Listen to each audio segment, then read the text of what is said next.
Malaysia reports the tankers are secured as the effort shifts to an investigation. This is from the Maritime Exclusive, and it was published on July the 22nd of 2024.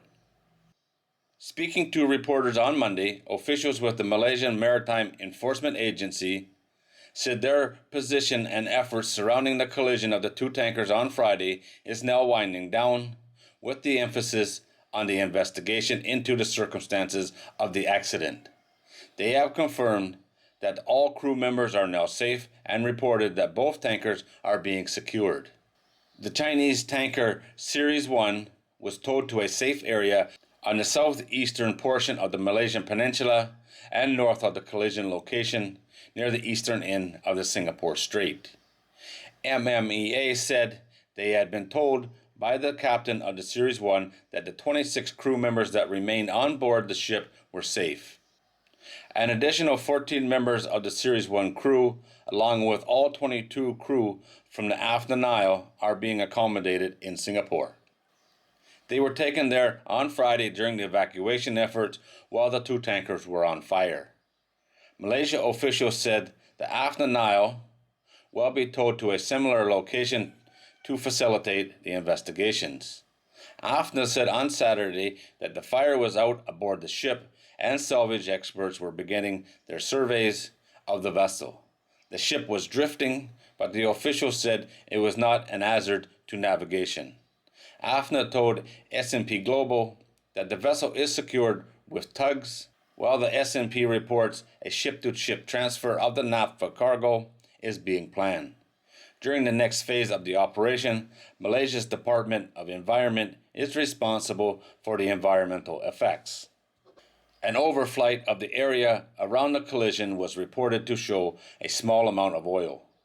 The Series 1 appeared to be empty at the time of the incident, while the AFNA vessel was transporting a cargo of naphtha to Japan. The original report said that the Series 1 had 2 million barrels of Iranian crude on board. That seems to have been wrong. The mystery had intensified in the hours after the incident when officials from Malaysia said the Series 1 had gone dark and left the area.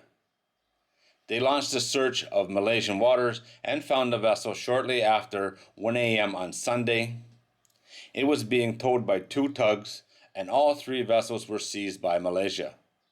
Officials declined to provide any additional details of the nature of the incident and anything they may have learned.